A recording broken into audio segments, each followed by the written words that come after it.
Este programa tem o apoio de Cupra, Performance Hybrid Plug-in. Há uma equipa com a performance certa para se juntar à sua empresa. Atitude, potência e foco para qualquer desafio. Novos Cupra Performance Hybrid Plug-in. Até 132 km de autonomia elétrica. Nem é preciso testar. Agarra a oportunidade a partir de 420 € mês mais IVA em renting para empresas e ENI. Esta é a história do dia da Rádio Observador. Pode a ONU trazer uma solução para a Palestina?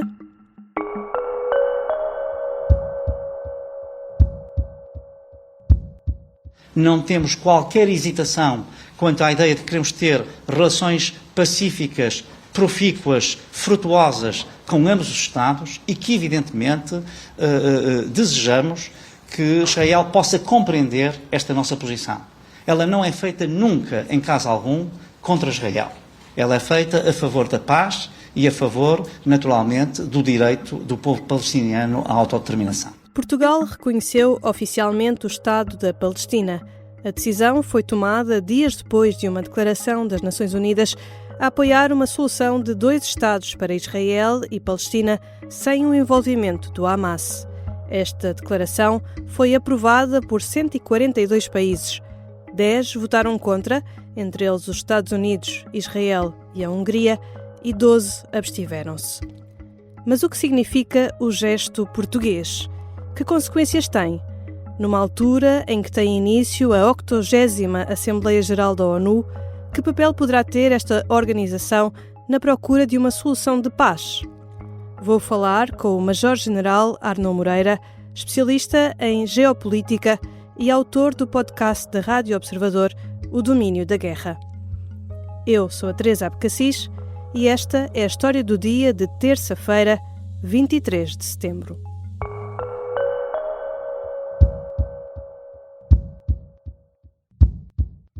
Bem-vindo, Sr. General. Olá a todos. Comecemos pelo mais recente. No domingo, Portugal, juntamente com outros países, reconheceu o Estado da Palestina. Esta é uma questão que já se arrasta há muito tempo e que também vai estar em cima da mesa nesta reunião magna da ONU. Como é que vê este passo? Podemos estar mais perto de resolver este conflito entre israelitas e palestinianos? Bom, a esperança é sempre a última coisa a morrer e, portanto, eu entendo que todos os passos que possam ser dados no sentido de nos aproximar de uma solução justa, de paz, de colaboração, de cooperação, são sempre bons passos. Agora, o que me parece é que este não é o passo, nem é do ponto de vista da oportunidade, nem do ponto de vista da forma, nem do ponto de vista da substância. E eu talvez pudesse desenvolver aqui um bocadinho estes pontos. Começamos a falar sobre a oportunidade. Bom, Portugal sempre teve uma posição favorável aos 2 Estados, à formação de 2 Estados, o Estado de Israel, o Estado soberano, cooperando com o Estado da Palestina. Essa sempre foi, digamos, a posição formal do governo português. A questão que se coloca é o que é que se alterou? Mas esta posição é antiga, esta é uma posição antiga, não é? O que é que se alterou, entretanto, que levou a pensarmos que esta era a oportunidade correta para fazer este reconhecimento? É que, do meu ponto de vista, esta é a pior oportunidade que temos para fazer este reconhecimento. Eu compreendo que o Estado português tem naturalmente toda a legitimidade para reconhecer os Estados que bem entender. E fez certamente a pensar no interesse nacional. Bom, há muitas formas de discutir o interesse nacional, eu também não vou por esse caminho porque perderíamos aqui todo o tempo nisso. Agora, o que me parece é que não houve nenhuma alteração substancial na situação que dissesse que estão criadas agora as condições para reconhecer o Estado palestiniano. Isto é, pelo contrário, o agravar daquilo da situação, quer de natureza humanitária, quer de natureza conflitual entre Israel e a Palestina, levam a que devesse haver algum cuidado no reconhecimento de um Estado palestiniano. Porquê? Porque isto tem a ver com aquilo que eu chamo a substância da questão. Do ponto de vista dos princípios e das causas, nada obsta a que um país reconheça um determinado Estado. Mas tem que haver aqui substância para isto acontecer. Ora, a minha parece neste momento que essa substância não existe. E eu deixo aqui 3 ou 4 pontos de reflexão sobre isto. O primeiro é este. Nós estamos a reconhecer que Estado palestiniano? A autoridade palestiniana, eu vou dar só este exemplo, controla atualmente, faz o controle civil de 167 locais dispersos na faixa de Gaza e na Cisjordânia. Portanto, é um Estado retalhado que nós estamos a pensar. Segunda questão, quem é o governo legítimo deste Estado? É a autoridade palestiniana? Mas a autoridade palestiniana não controla praticamente metade. Foi expulsa da faixa de Gaza, onde reside cerca de metade de toda a população palestiniana. Então quem é o governo legítimo? Terceira questão. Estamos a confiar numa coisa que não vai acontecer. Isto é, nós estamos a confiar que a autoridade palestiniana vai tomar conta e administrar a faixa de Gaza. Ora, a autoridade palestiniana foi expulsa já há 20 anos da faixa de Gaza. E a faixa de Gaza foi completamente infiltrada e dominada pela estrutura do Hamas. O regresso da autoridade palestiniana à faixa de Gaza não parece nada evidente. Isto é, nós estamos a reconhecer um Estado que, na verdade, tem fronteiras que nós desconhecemos em absoluto, que tem um governo que só controla metade deste Estado e nós esperamos, eu acho que é um bocadinho rezar, nós estamos a rezar para que a autoridade palestiniana venha a ganhar eleições. Nada está garantido que se houver eleições na Cisjordânia e em Gaza, que seja a autoridade palestiniana a ganhar essas eleições.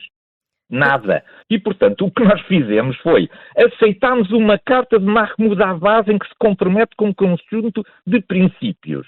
E já estamos a dar por certo que a autoridade palestiniana vai ganhar as eleições. É que eu estou absolutamente convencido que a autoridade palestiniana está sem autoridade de natureza moral e sem autoridade de natureza material.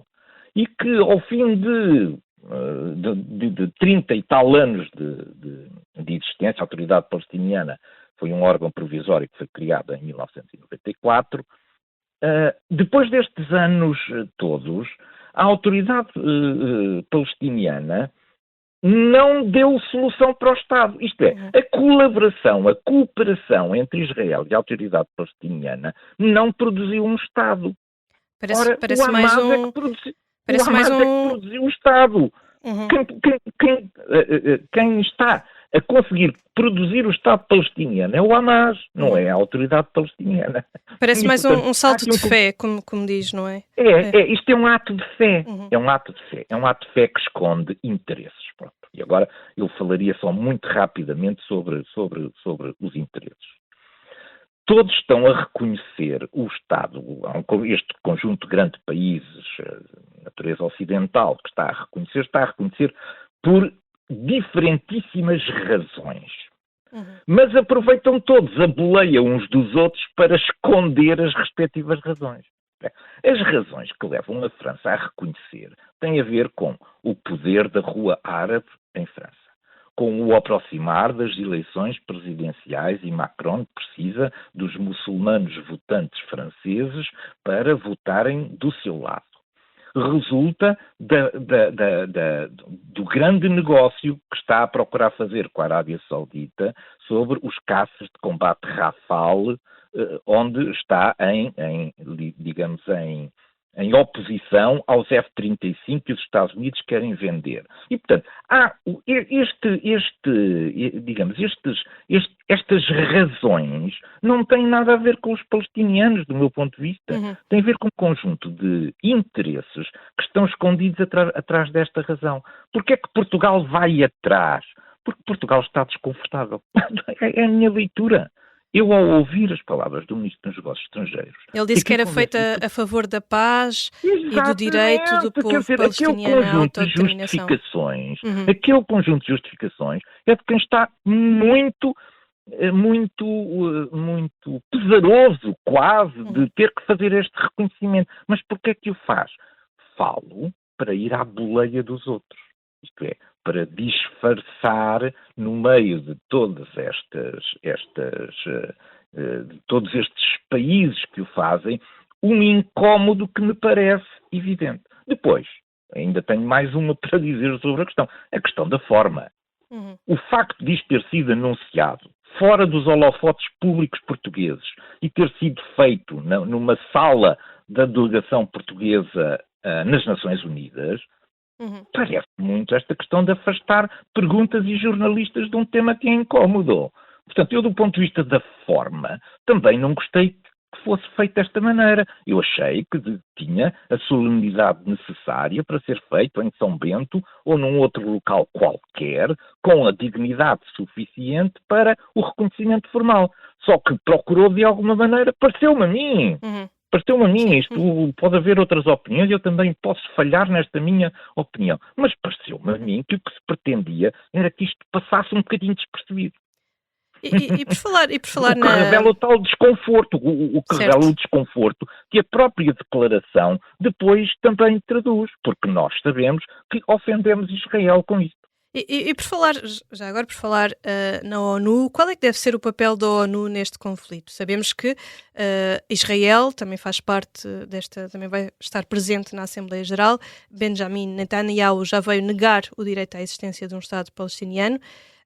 E ele tem um importante aliado, Donald Trump. Sabemos que António Guterres também já tem falado várias vezes sobre o conflito, mas a verdade é que parece que a ONU tem estado afastada das negociações no terreno. Bom, a ONU transformou-se digamos, a primeira vítima do fim dos sistemas multilaterais. Os sistemas multilaterais foram criados na sequência da Segunda Guerra Mundial, um conjunto de instituições que era governado por votos. Bom, as Nações Unidas eram o representante especial deste sistema multilateral internacional. As nações, os Estados do mundo reuniam-se, votavam, tomavam deliberações. Essas deliberações depois precisavam de ser implementadas e normalmente eram implementadas através de uma consensualização que poderia ser feito e tinha que ser feito ao nível do Conselho de Segurança. O mundo, entretanto, polarizou-se muito e as Nações Unidas ficaram paralisadas porque não conseguem nunca estabelecer sobre tema nenhum consensos no Conselho de Segurança das Nações Unidas. E o que vai acontecer agora vai ser outra vez a mesma coisa. Isto é, os países vão reconhecer o Estado da Palestina e Israel vai provavelmente vetar esse reconhecimento. Isto é, o Estado da Palestina continuará a não existir, pelo menos na sua representação como Estado nas Nações Unidas. Sendo que, do ponto de vista dos vários Estados que reconhecem o Estado da Palestina, certamente que haverá abertura de embaixadas, troca de embaixadores, etc. Isso está dentro daquilo que é o âmbito da soberania de cada um dos Estados fazer como entende. Mas do ponto de vista da sua representação nas Nações Unidas, que é isso que basicamente, digamos, a Palestina aspiraria a ser, provavelmente é uma ação que ficará vetada pelos Estados Unidos e, portanto, no final de toda esta aventura, cada país defendeu os seus interesses, mas a Palestina, do meu ponto de vista, continuará ainda sem ser reconhecida como um Estado pelas Nações Unidas. Já voltamos à conversa com Arno Moreira, especialista em geopolítica. Na segunda parte, falamos sobre outros temas que vão estar em cima da mesa na Assembleia Geral da ONU.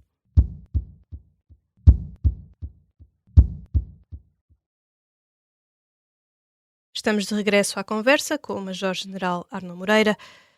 Outro dos grandes temas que vai ser debatido nesta Assembleia Geral será a guerra na Ucrânia. O presidente ucraniano, Volodymyr Zelensky, discursa na quarta-feira e Sergei Lavrov, ministro dos Negócios Estrangeiros russo, deverá falar no sábado. E há ainda a questão dos drones russos que entraram na Polónia e dos caças russos na Estónia. O que é que podemos esperar nesta frente? Bom, as Nações Unidas, como eu há pouco referi, transformaram-se numa espécie de parceiro sem voz no sistema internacional. O sistema multilateral está muito debilitado e não, mesmo que tome decisões ao nível da Assembleia Geral, elas acabarão sempre vetadas por um membro do Conselho de Segurança. E nesse sentido, o que acontece é que as decisões tomadas pela Assembleia Geral depois não têm aplicação prática. Uhum. São declarações que têm um valor certamente importante do ponto de vista do valor político no sistema internacional, mas depois não se traduzem operacionalmente em nada. Uhum. As Nações Unidas estiveram sempre afastadas deste problema, recentemente, do problema da faixa de Gaza. Não há iniciativas, não há missões no terreno. O que há das E da Nações guerra da Unidas Ucrânia também, não é? Sim, é a sua transformação de uma instituição que foi criada para garantir a paz, é essa a missão fundamental das Nações Unidas, garantir a paz, mas pela sua incapacidade de o poder fazer, se tem vindo a transformar naquilo que é uma grande organização humanitária. Isto é, ela não sendo capaz de promover a paz, o que ela promove é o auxílio humanitário que permite que os efeitos das várias guerras possam ser atenuados do ponto de vista do sofrimento da população civil. Portanto, as Nações Unidas, do ponto de vista da resolução deste conflito, ou de qualquer um destes conflitos, parece-me ter uma margem de manobra extraordinariamente limitada e vai continuar a atuar no sentido de promover as iniciativas de natureza humanitária que permitam que as populações que estão afetadas por esta guerra sofram o mínimo possível. As Nações Unidas já não estão a cumprir aquela sua missão primordial que foi definida inicialmente, que era a de serem o garante da paz. O garante da paz. Hoje em dia, as posições no sistema internacional estão de tal maneira extremadas entre os vários blocos, entre os vários países, entre as várias organizações, que as Nações Unidas se encontram paralisadas naquilo que é a sua capacidade de ação, não na sua capacidade de decisão política. A sua capacidade de decisão política mantém-se intocável. Simplesmente são declarações, são resoluções que depois não têm um efeito prático visível naquilo que é a conflitualidade no sistema internacional. Uhum. Nesse sentido, como é que olha para esta reunião da Assembleia Geral da ONU? O facto de se encontrarem os representantes de todos os países no mesmo lugar durante estes dias também poderá dar lugar a encontros bilaterais e a outras reuniões que podem, de facto, influenciar o rumo dos acontecimentos ou não? Qual é que é a sua expectativa? Não, é exatamente isso que está a dizer. As Nações Unidas são um local de reunião privilegiado dos líderes mundiais. Um local privilegiado para eles fazerem os seus discursos, exporem as suas ideias, apresentarem as suas soluções, apresentarem também as suas queixas, porque as Nações Unidas também servem para isso, para os países apresentarem as suas queixas e as suas preocupações. E, nesse sentido, continua a ser uma tribuna a partir da qual a voz dos líderes locais dos vários Estados é suficientemente amplificada e ganha uma dimensão global. Portanto, no sentido de um órgão político de amplificação da voz dos líderes dos vários Estados, certamente que as Nações Unidas continuam a conservar o seu poder.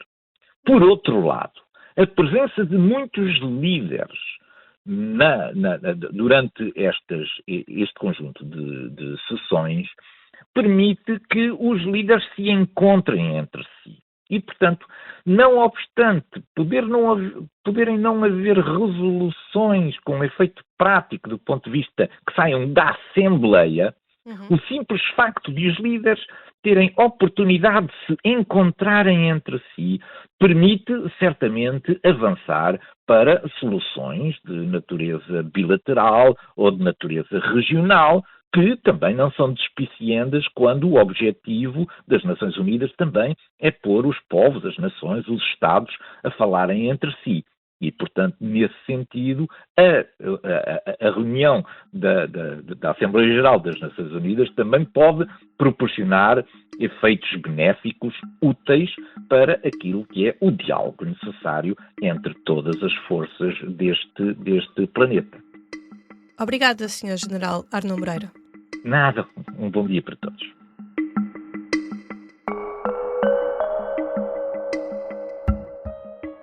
Arnaud Moreira é especialista em geopolítica e autor do podcast do Observador, O Domínio da Guerra.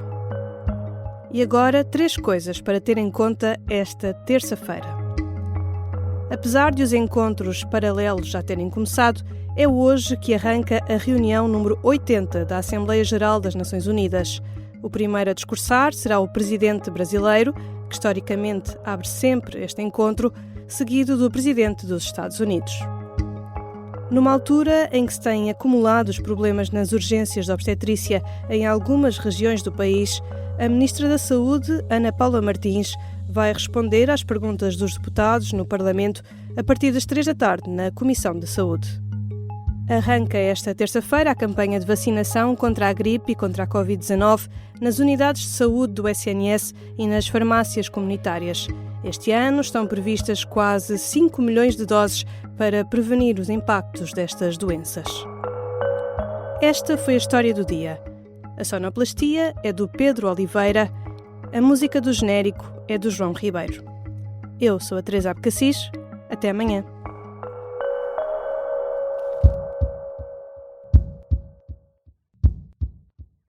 Este programa tem o apoio de Cupra, Performance Hybrid Plug-in. Há uma equipa com a performance certa para se juntar à sua empresa. Atitude, potência e foco para qualquer desafio. Novos Cupra Performance Hybrid Plug-in. Até 132 km de autonomia elétrica. Nem é preciso testar. Agarra a oportunidade a partir de 420 € mês mais IVA em renting para empresas e ENI.